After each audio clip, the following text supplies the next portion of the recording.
está con el otro grupo para que nuestro tercer parcial, que ya de aquí nos faltan unas 2 clases nomás, termino todo lo que es esto, empiezo metabolismo, hidrato, carbono, 2 clases y habíamos quedado que hasta ahí vamos a concluir.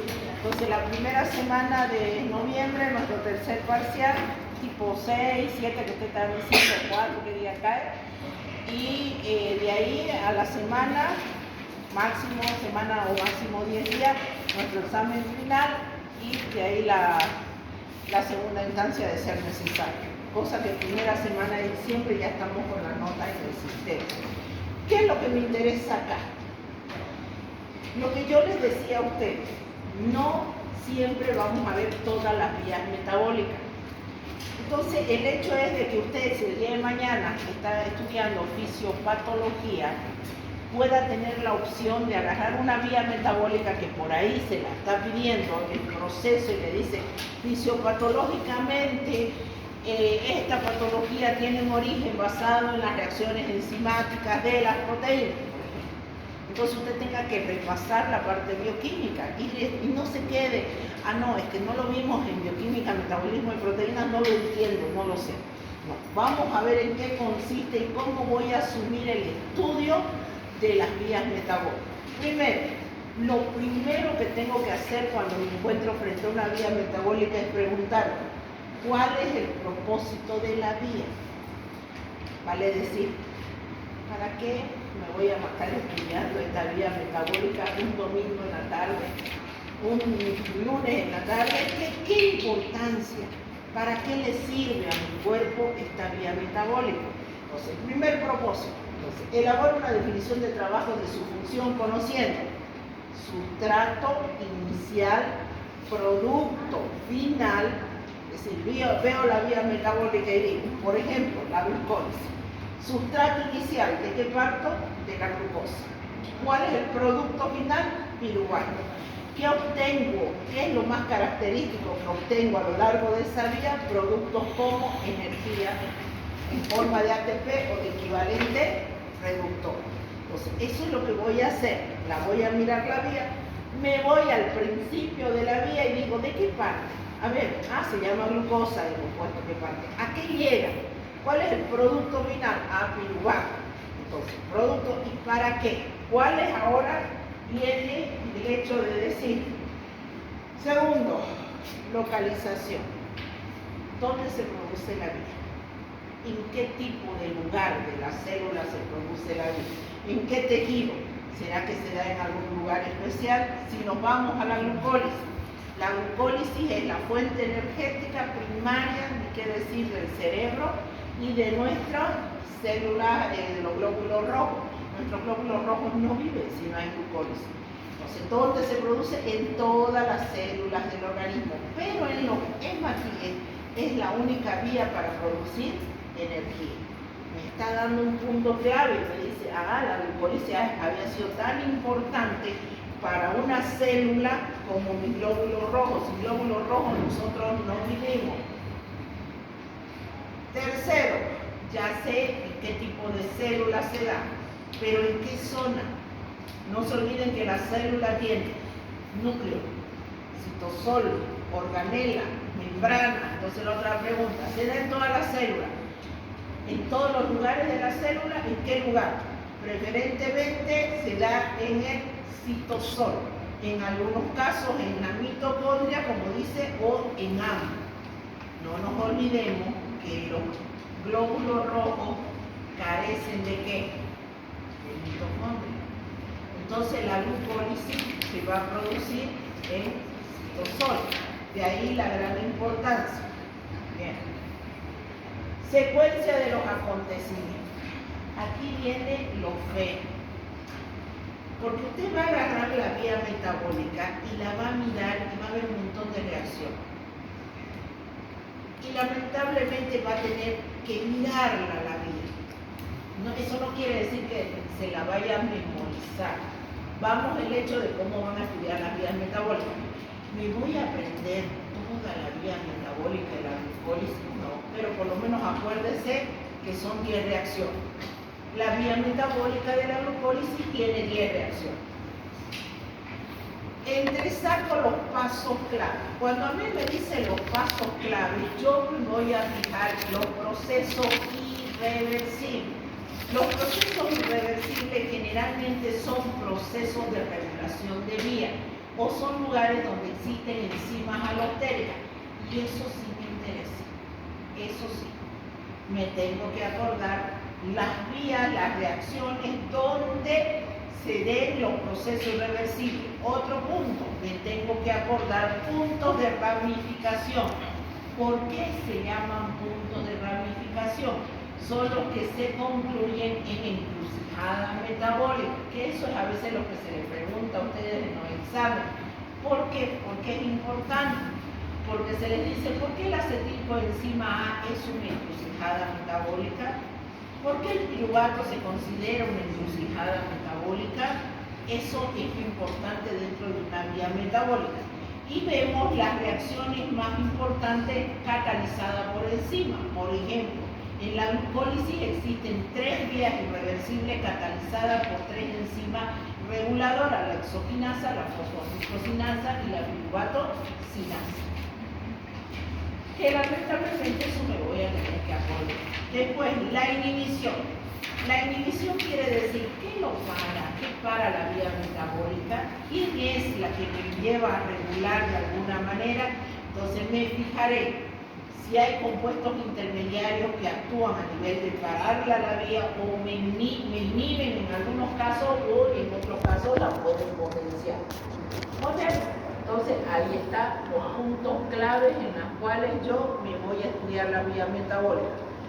Propósito de la vía, para todas las vías, todas, propósito de la vía, sustrato, producto, dónde, en qué lugar, en qué tejido, en qué tipo de célula, ya se dan en todas las células, por ejemplo, pero dentro de la célula, ¿en qué parte? ¿Cuáles son las vías? ¿Cuántas reacciones está formada? No, está formada por 30 reacciones ya, pero las 30 no se las va a aprender de memoria. ¿Qué es lo que se va a aprender? Los puntos más importantes donde haya ramificación, los puntos donde existan enzimas reguladoras o reacciones irreversibles. Efecto de inhibición, ¿qué prepara la vía? ¿Qué hace que ésta se deje de funcionar? Entonces, esos son los puntos más importantes. Bueno, dicho eso, ya sé cómo voy a estudiar las vías metabólicas. Ahora bien, en todo organismo viviente, desde arriba, existe un equilibrio entre lo que es el anabolismo y el catabolismo. Un equilibrio energético.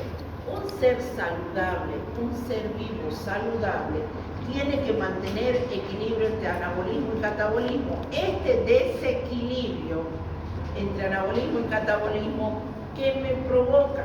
¿Qué hemos visto por defecto que me puede dar?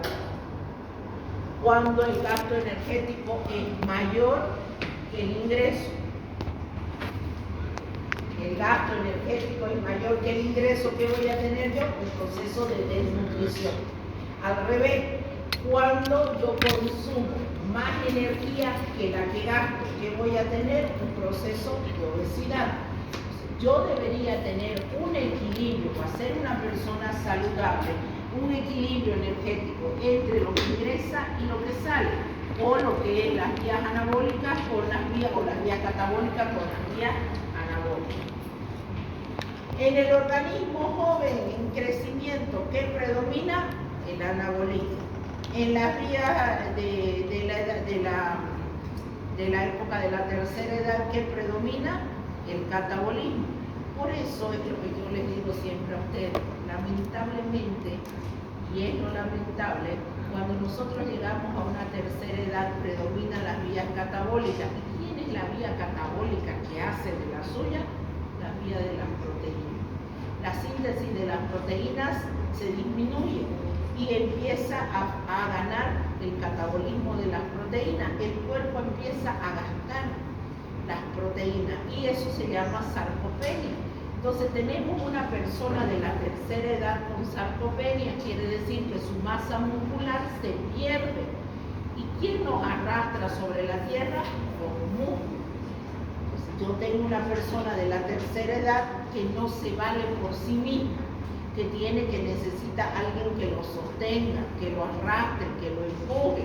para poder caminar, para poder cumplir sus funciones de ir al baño, de comer, etc. ¿Qué es lo que me recomiendan para evitar ese proceso? ¿Qué le tengo que decir a mi paciente de la tercera edad? Ni siquiera a mi paciente le tengo que decir al familiar a veces que lo cuida. Ejercicio. Ejercicio. Porque ¿qué es lo que hacen con la persona de la tercera edad? Lo dejan postrado en una cama, ahí, o sentado en una silla en el patio todo el día, donde cuando quieren moverlo, ¿qué pasa con esos músculos? Se atrofian, se pierden, la sarcopenia gana. No, que si esta persona ya cuando está entrando a la tercera edad empieza a ir a hacer actividad física, empieza a caminar, no le digo que se vaya a tirar una maratón de que hay personas de la tercera edad que tienen una actividad física mejor que la de un joven, mira TikTok, ¿no ves? La hay. Y es lo ideal, obvio que es lo ideal. Usted podrá decir, pucha, mi abuelo le hace 20 carreras, yo hago una cuadra, como yo que subo esas gradas y llegué toda fatigada. Imagínense ustedes. Entonces hay que tener la suficiente fuerza necesaria para hacer que se venza, que se invierta, que el catabolismo no gane. A diferencia de aquí, un niño que está en crecimiento, ¿por qué hay que nutrirlo? ¿Por qué no le tiene que faltar el alimento? Porque yo necesito los suministros necesarios para la vía de síntesis. ¿Acaso un niño que no se nutre bien no es bajo en talla? ¿Bajo en tamaño? Es, aparte de que usted me diga, la genética juega un patrón fundamental, sí, es verdad, pero se ha visto que los hijos superan el tamaño de los padres. ¿Pero qué necesito darle a ese niño para que ese niño crezca? Necesito darle los nutrientes necesarios, los sustratos para las vías anabólicas. Muy bien, en las enfermedades existe un equilibrio, en las enfermedades el equilibrio entre anabolismo y catabolismo suele alterarse en uno u otro sentido. Esto es fundamental. Que lo obviamos desde la parte médica, a veces se obvia. No se olviden, ustedes como médicos, primero la causa. ¿Qué es lo que está originando? Pongámosle un tuberculoso. ¿Qué es lo que está originando el problema de la tuberculosis? Ya, muy bien, dice usted, es una bacteria que se gana a nivel de lo que es la parte pulmonar y desarrolla lo que conocemos como la famosa TB. Pero ¿de qué le va a servir a usted tenerlo internado al paciente? ¿De qué le va a servir tenerlo internado? Dándole los suplementos necesarios para tratar de vencer la tuberculosis. Si esa enfermedad tiene un origen, generalmente que es la pobreza, la falta de una buena alimentación. Si usted se alimenta bien, el hecho de que por ahí tome contacto con la bacteria, así no lo va a enfermar, porque su cuerpo va a tener las defensas necesarias. Pero si usted no se alimenta bien, créame que esa bacteria va a hacer estragos en su cuerpo. Entonces, ¿qué lo pasa? Lo tienen al paciente internado, sujeto a tratamiento, y la nutrición, esto se vuelca. No hay un equilibrio entre anabolismo y catabolismo. Y tenemos una persona flaquita, sometida a gran cantidad de medicamentos y que no puede salir del proceso patológico. Ahí juega un papel importante la nutrición. Entonces usted me dirá, entonces yo tengo que estar pendiente. No. Al nutricionista. Los nutricionistas trabajan a la par que la parte médica en los hospitales. Entonces usted se debe encargar de poner riguroso control nutricional de mi paciente. ¿Qué está insinuando? De que su paciente tiene que tener una alimentación adecuada a su patología y adecuada al tratamiento, porque si no, usted no lo va a sacar a su paciente de ese estado. Y otra de las cosas, cuando una vez el paciente se recupere, va a tener, para que no vuelva a caer en esos periodos o en esos episodios, no le va a quedar otra que ir a la causa, el origen. ¿Cómo fue que llegó a ese estado? para tratar de solucionar el problema, si no va a ser un paciente reincidente y reincidente, y lo va a ver salir, entrar, salir, hasta que una de esas no lo va a ver salir más del hospital. Analizamos la causa, le hacemos el tratamiento y no nos descuidamos de este equilibrio entre anabolismo y catabolismo, que a veces nos olvidamos de eso, y el paciente está internado ahí día y nos olvidamos de la nutrición de la evasión. ¿Cómo hicieron los investigadores para descubrir las vías metabólicas? Hicieron estudios con radioisótopos o elementos marcados químicamente que me permitían seguir el proceso desde el inicio hasta el final. Por eso dicen isótopos estables pesados como deuterio, el nitrógeno, isótopos radioactivos que hacen posible que se estudien las vías metabólicas. ¿Qué más? Se han hecho estudios con, a medida que fue creciendo la ciencia y la tecnología, espectrometría, espectroscopía de resonancia nuclear magnética, uso de inhibidores específicos de alguna enzima, etc. Lamentablemente todo esto ha llevado a que yo tenga que hacer estudios en animal intacto. ¿Cuándo? Vivo. Y ahí entra ahora la ética. Lo que los protectores de animales no quieren que se hagan estudios en animales. Entonces ya la ciencia está buscando otra alternativa. Órganos intactos, cortes de tejidos, células enteras, homogenizados de tejido, extractos de tejido, todo esto es lo que se ha ido utilizando para estudiar las vías metabólicas. Muy bien, ¿cómo se regulan las vías? Esto es importante manejarlo. A ver, ¿por qué la vía de la glucólisis? Cuando entra la glucosa, mi cuerpo está necesitado de energía. Se da la glucólisis. Usted piensa en qué momento se va a parar la glucólisis y se va a potenciar otra vía, por ejemplo, la vía de síntesis de glucógeno. ¿Es un acto voluntario o involuntario? Involuntario, porque usted no sabe en qué momento. Entonces viene la pregunta: ¿qué hace mi cuerpo? ¿Qué hace mi cuerpo para poder parar una vía metabólica, inhibir una y potenciar otra? En este caso me habla de la regulación de las vías metabólicas.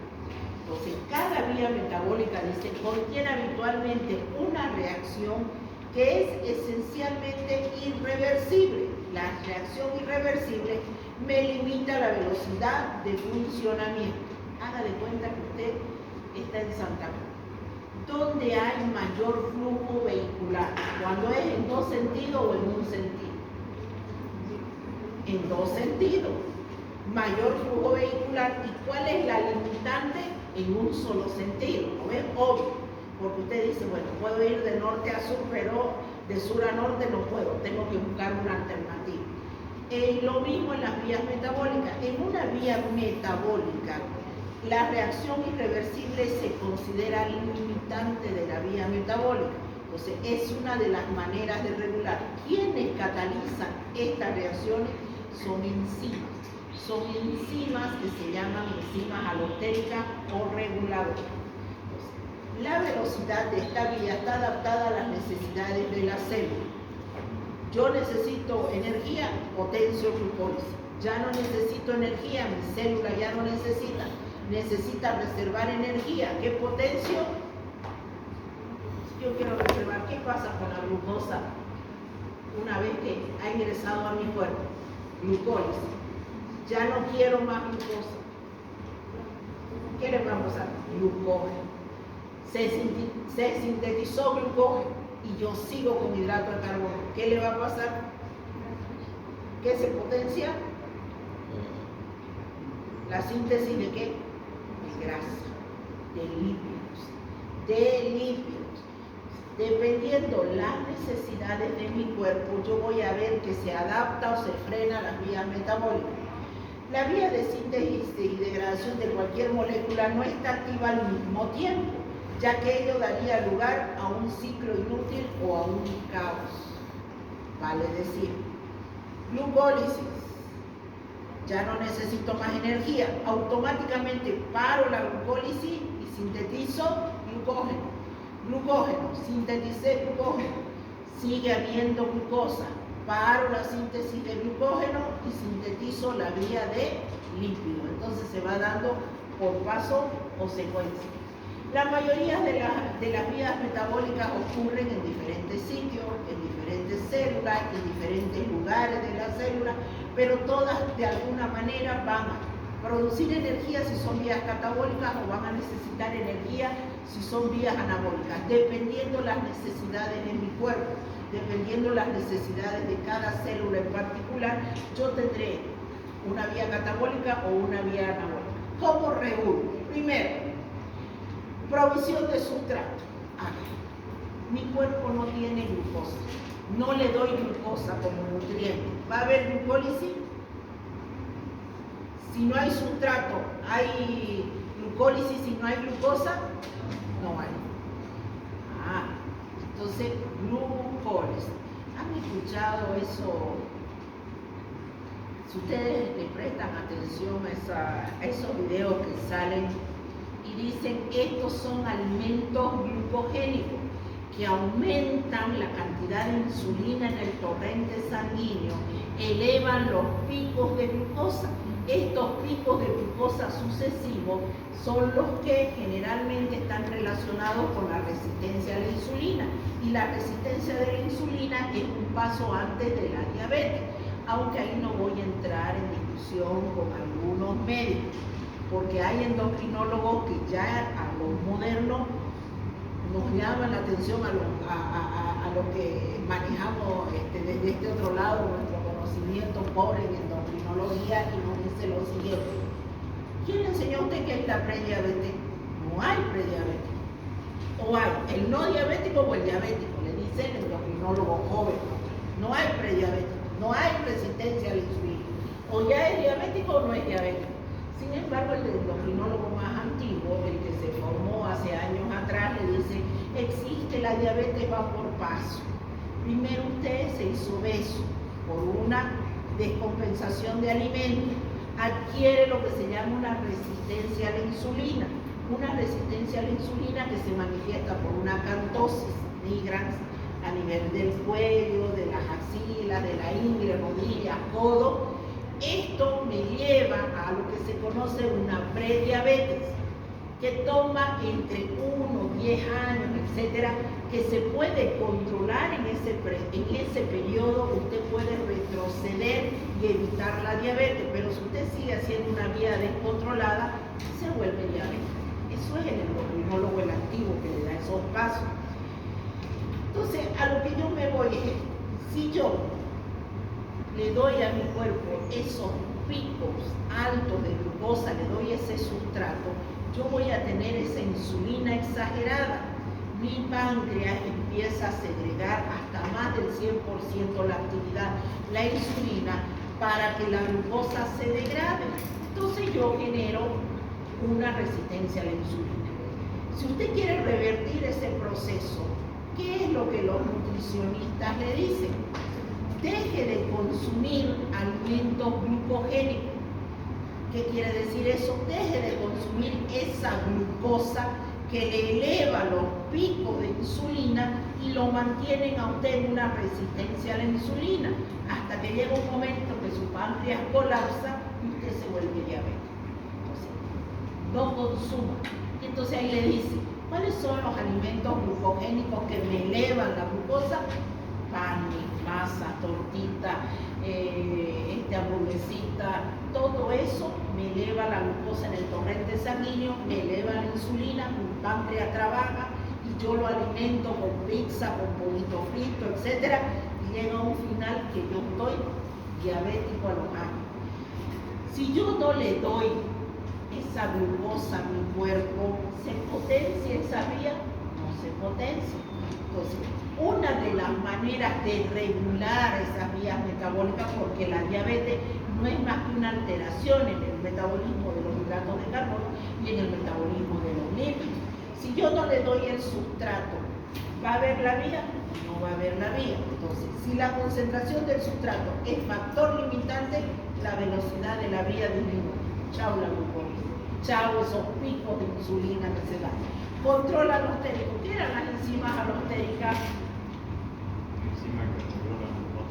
Ya, enzimas son enzimas, uno, que tiene un sitio diferente. Si este es el sitio activo, tienen otro sitio diferente al sitio activo donde entra o calza un modulador alostérico. Ese modulador alostérico puede ser positivo si inhibe la vía o negativo si lo para. Entonces son reguladoras de las vías metabólicas. Si la vía metabólica tiene esas enzimas, yo tengo un control alostérico. Retroalimentación negativa. El producto final me para la primera de las enzimas, vale decir. Se sintetizó suficiente glucógeno. Más claro agua. Mi hígado es de este tamaño, más o menos. Ya. Si yo comparo la masa de mi hígado comparada con la de mi músculo, ¿cuál es mayor? Hígado o músculo. Superficie. La superficie muscular es mayor que la superficie hepática o la superficie hepática es mayor que la muscular. El músculo es mayor. Si usted pudiera todo su músculo estirarlo y unirlo, de seguro que llenamos todo esto de músculo y de hígado un cuadradito. ¿Dónde entonces hay mayor cantidad de glucógeno? Hígado o músculo. En músculo hay mayor cantidad de glucógeno, pero cuando yo estoy en proceso de ayuno, ¿quién me alimenta la glicemia? ¿El muscular o el hepático? El hepático. El hepático, ese pedacito, tiene que alimentar mi proceso de ayuno. ¿Cuándo? Cuando duermo. Porque siempre les he dicho lo siguiente: usted duerme, pero sus células no dejan de trabajar. En el momento que sus células cardíacas dejen de trabajar, ¿qué pasa? Usted no ve pues la luz del sol del otro día, no amanece, ¿no ve? Entonces su célula está trabajando. ¿Quién le da energía en la noche si usted tomó un tecito a las 4 de la tarde y no comió más nada? ¿Quién le va a dar? El glucógeno hepático, el hígado. Va a empezar a sacar la glucosa. Va a llegar un momento en que ya no saca más. Se queda una pequeña estructura como su reserva, como cuando usted le mandan su mesada y dice, bueno, tengo 1000 bolivianos, está por llegar fin de mes, son los últimos 100 bolivianos, esto no lo gasto porque capaz que me llegue la mesada dentro de 15 días. Mi hígado hace lo mismo. Mi hígado dice, aquí hay una pequeña cantidad de glucógeno, hasta aquí gasto. ¿Qué tengo entonces que hacer? Tengo que potenciar otra vía para obtener energía. ¿De dónde empezamos a sacar esa energía? De las grasas. De las grasas. Entonces usted no desayuna esa mañana, se viene a la universidad, tiene un examen a la 1 de la tarde, no almuerza porque está nervioso y su cuerpo tiene que trabajar. Su hígado puso la cantidad de glucógeno y de glucosa toda la noche. Entonces, ¿de dónde empieza a salir? De su grasa de glucosa. Empieza a proveer la energía necesaria. ¿Quién permitió eso? Una retroalimentación negativa. Basta, ya no hay suficiente, volvamos al inicio. Entonces, eso, la cantidad de producto que haya por me limita las vías. Es una retroalimentación. Esto me para, una vía metabólica me para la primera enzima. Producción de efectores alostéricos, lo que les decía, moduladores positivos o moduladores negativos. Control hormonal, las hormonas. Cada vez que ustedes vean una vía metabólica, yo miraré la vía y diré, ¿qué hormona? ¿Existe alguna hormona que me potencia la actividad? ¿Existe alguna hormona que me para la actividad de la enzima? Muy bien. A eso se refiere el control hormonal. Listo. Entonces vamos al metabolismo de hidratos de carbono. ¿Cómo se regulan entonces las vías metabólicas? enzimas alostéricas, retroalimentación, control hormonal, concentración de sustrato y concentración de producto.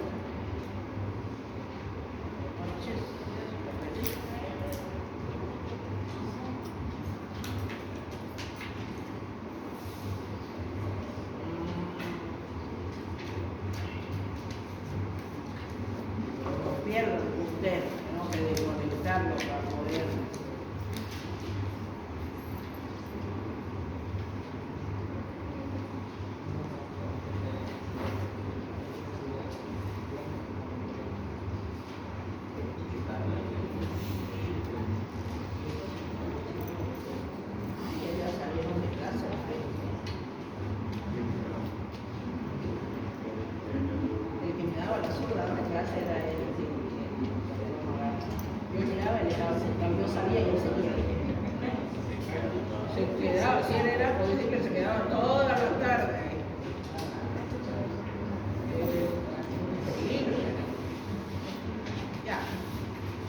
Metabolismo de hidrato de carbono. Muy bien. Ahí tenemos las funciones específicas del metabolismo de hidrato de carbono. No se preocupen que esto se lo voy a subir también a plataforma, todos lo van a tener, no les escondo nada. Ahí está. Dime, ¿para qué son las vías metabólicas? Pregúntese, ¿para qué quiero vías metabólicas en mi cuerpo? ¿Para qué creen que están las vías metabólicas? Para proveer energía. Bien. ¿Cómo se llaman esas? Vías catabólicas. Para sintetizar compuestos.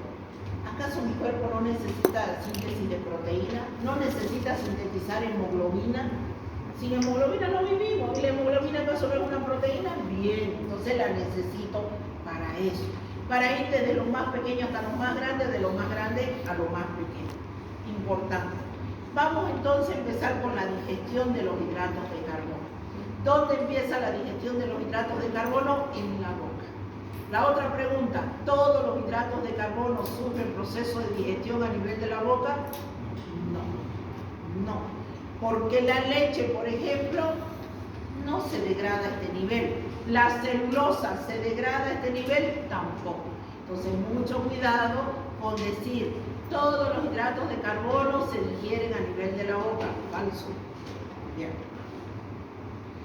Llegan al estómago, en la boca está la enzima amilasa salival, alfa-amilasa salival, que ataca todos los enlaces alfa. Llegan al estómago. ¿Qué pasa en el estómago? La digestión de los hidratos de carbono se para.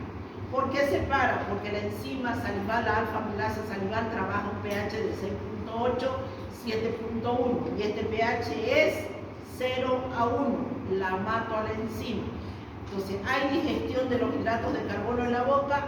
No. Acuérdense de eso. Cuando usted empieza a comer arroz a grandes cantidades y no le da lugar a la masticación, está inhibiendo la actividad de lo que es la digestión de los hidratos de carbono.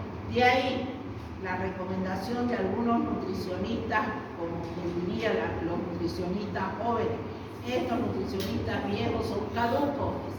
¿Por qué les dicen eso? Porque les recomiendan masticar 30 veces.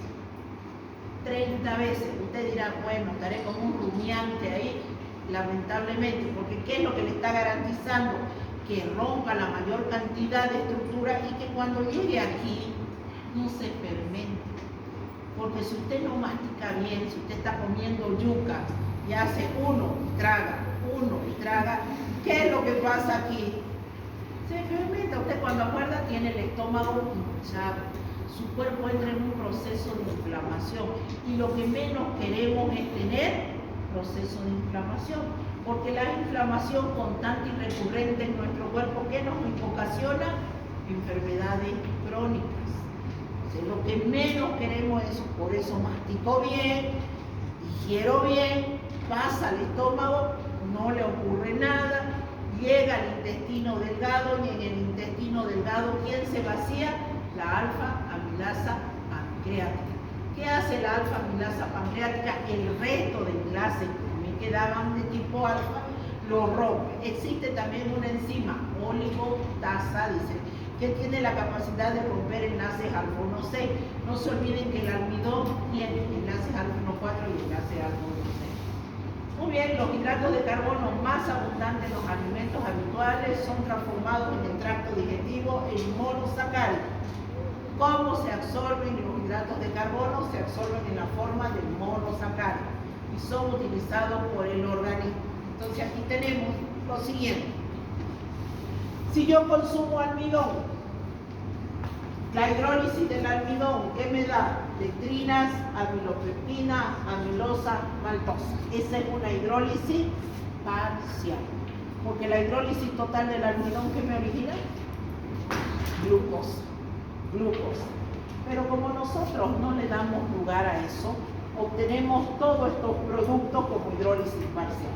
¿Qué le pasa a la amilopeptina? La amilopeptina llega al estómago, ¿hay algo? Nada. Pasa a lo que es nivel intestinal. Esta sacarasa yo la sacaría de ahí, la pongo más aquí abajo, porque la bibliografía generalmente mantiene que la sucrasa o sacarasa está a nivel intestinal. Pues, no pasa nada a nivel intestinal, la alfa-amilasa pancreática me rompe estos enlaces, me da maltosa. La maltosa es la unión de dos glucosas y ahí están las glucosas. ¿Listo? Lo mismo le pasa a todo esto. Finalmente glucosa, lo que se absorbe es glucosa y que tengo la vía de la glucosa. ¿Qué pasa con el azúcar de mesa? El azúcar de mesa llega a la boca, no se rompe, no se degrada. ¿Por qué? ¿Qué tipo de enlace? ¿Se acuerdan la sacarosa? ¿Qué tipo de enlace tenía? Alfa, sí, alfa, pero 2,1. Es un enlace diferente del almidón. El almidón es alfa 1,4. Entonces, ¿qué pasa con la sacarasa? La sacarasa llega a nivel intestinal, hay una enzima que se llama sucrasa y me rompe fructosa, galactosa. La fructosa sigue la vía metabólica de la fructosa y la galactosa sigue la vía metabólica de la glucosa. La lactosa, ¿qué pasa con la lactosa? La lactosa, miren ustedes, está en la boca, ¿hay digestión? No hay. Llega al estómago, ¿hay digestión? No hay. ¿A dónde tiene que llegar?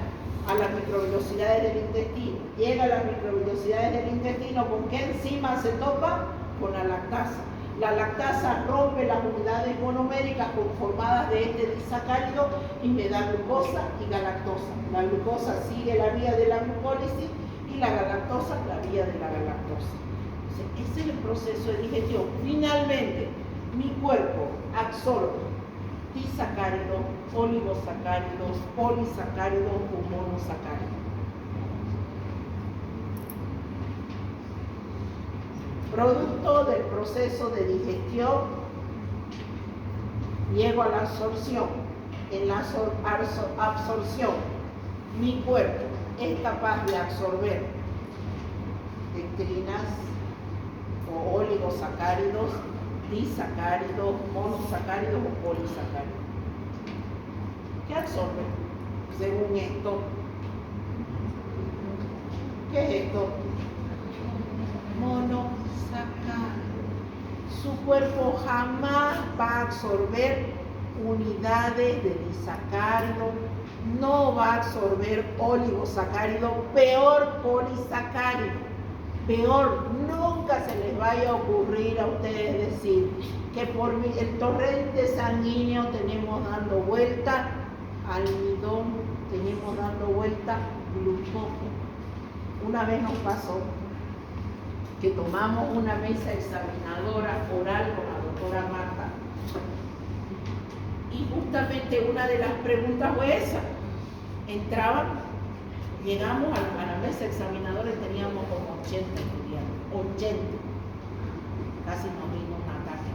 Y me dice la doctora Marta, tomémosle oral, me dice.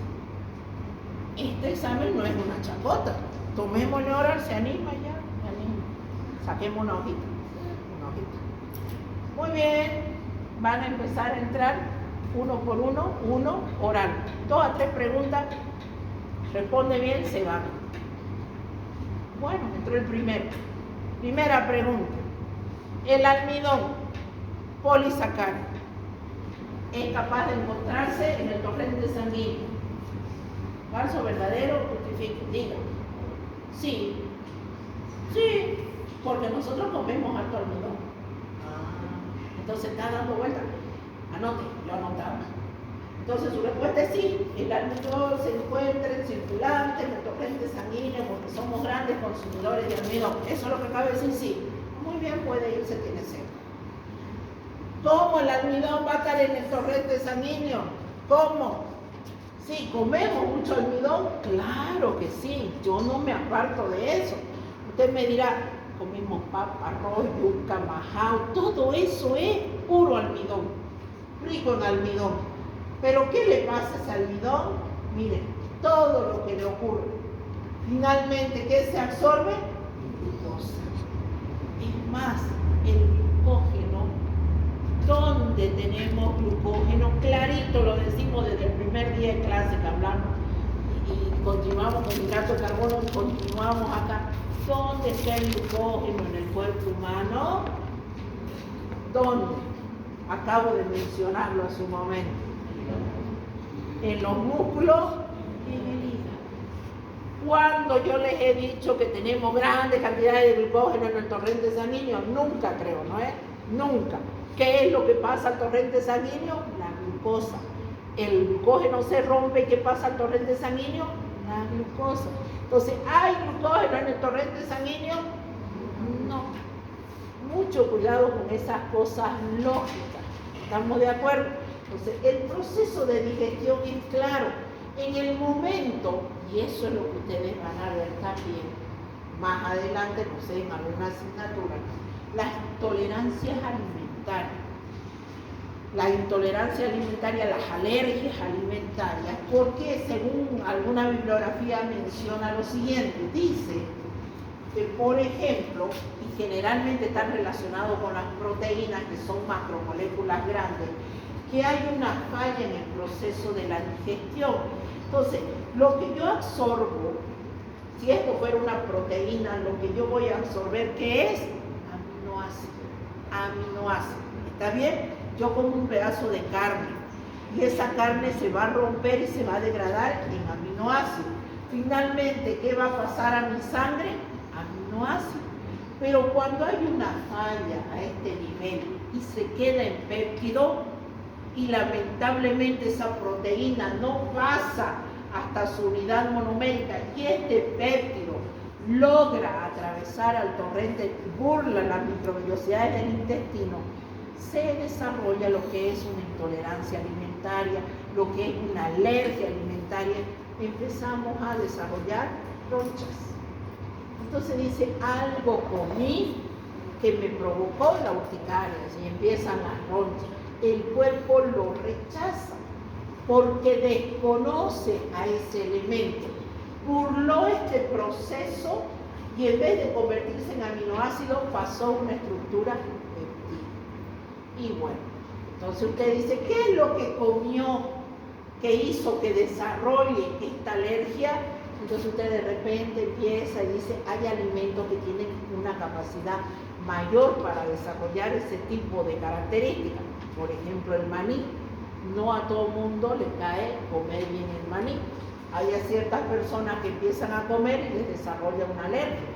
Es porque su intestino, su capacidad, no tiene la capacidad de degradarlo totalmente y finalmente pasan estructuras no monosacáridos, de tipo disacárido, de tipo peptídica, atraviesan la barrera intestinal. ¿Está bien entonces? Muy bien. Una vez que llegó la glucosa, ¿cómo atraviesa la glucosa las microvellosidades del intestino? Y aquí están los medicamentos que participan para adelgazar. Esas sendas, no me acuerdo, para no fallarles, pero ustedes han visto los últimos medicamentos para adelgazar. ¿Han escuchado? Sí, ¿no ves? Esos que se inyectan a nivel del ombligo del estómago, Tasacenda, el otro que no recuerdo, que no me quiero ni enterar porque soy capaz de no buscarlo, por eso no quiero ni lo escucho nomás y hago de cuenta que no sirven. Pero estos actúan a este nivel, a nivel de los clubes. ¿Qué quiere decir eso? Para poder atravesar la glucosa, a pasar al torrente sanguíneo, no lo hacen libremente, necesitan transportador. Primero dice, solo se absorben monosacáridos. Eso ya está claro. Solo se absorben monosacáridos. Segundo, la glucosa es captada en la mucosa intestinal por un cotransporte, NAD-glucosa, que se conoce como GLUT1. Y de ahí que esos medicamentos que ahora están para adelgazar actúan a este nivel. O sea, yo consumo hidratos de carbono y me actúan inhibiendo estos GLUT1, de tal manera que yo, gran comedora de masitas, tortas, heladitos, etcétera, pero me inyecto las sacendas, me para este GLUT. ¿Y qué pasó con la glucosa? ¿No entró? No entró al torrente sanguíneo. No pasó al torrente sanguíneo. Mis células están esperando desesperada energía. El transporte fue inhibido. El medicamento actúa a nivel del GLUT1. La glucosa no atraviesa. ¿Qué empieza a hacer mi cuerpo? A comer la grasa. Empieza a comer mi grasa de depósito. Entonces yo a los 15 días voy, después de ocupar el medicamento, y este medicamento todos los días, cada cierta cantidad, depende de cuál medicamento, a veces creo que es una vez por semana, cada 4 o 5 días, por eso le digo no me quiero enterar, lo que hacen, inhiben esto, y yo tengo que voy y me peso, y resulta que bajé de peso, obviamente. Pongámosle, partí en 70 kilos, y a la semana, dependiendo qué tanta la actividad, también el gasto energético que he tenido, resulta que bajo en cuestión de semanas 5 o 4 kilos. Hay personas que dicen que han llegado a bajar hasta 30 kilos con ese medicamento, porque actúa a este nivel. Son personas que han hecho también actividad física. ¿Por qué? El cuerpo necesitaba energía. Yo gasto energía, voy al gimnasio, hago actividad física, no hay esto. Por más que yo estoy comiendo mi tortita de ahí escondida, pero este GLUT no actúa, automáticamente mi cuerpo empieza a consumir las grasas. ¿Cuál es el inconveniente? El inconveniente es que no hay tampoco mucho estudio que me diga el efecto adverso que puede ver este nivel. ¿Será que yo no voy a estar todo el tiempo de por vida inhibiendo los GLUT? ¿Será que en el momento que yo deje de tomar y esto se vuelva a potenciar, no será que voy a recuperar el peso y el doble?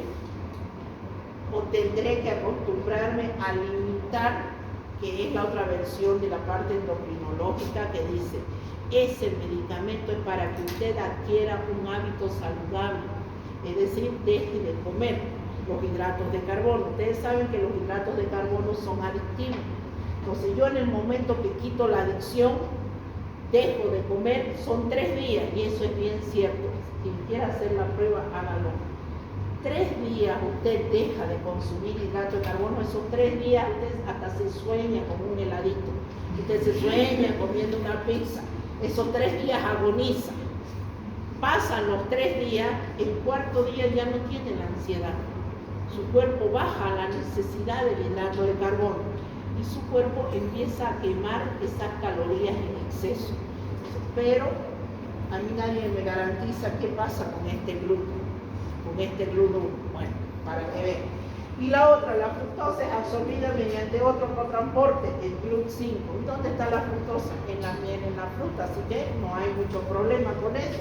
Y desde la mucosa al intersticio pasan por transportadores de tipo GLUT2.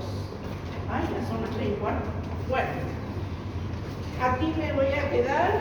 Vemos esta otra parte ya de lo que qué le pasaría a la glucosa en el torrente sanguíneo. Bueno, muchachos, no se olviden que el otro jueves examen de laboratorio desde el tema 1 de la guía hasta el 20. Lo último, esas 4 últimas prácticas no las hemos visto, ¿no ves?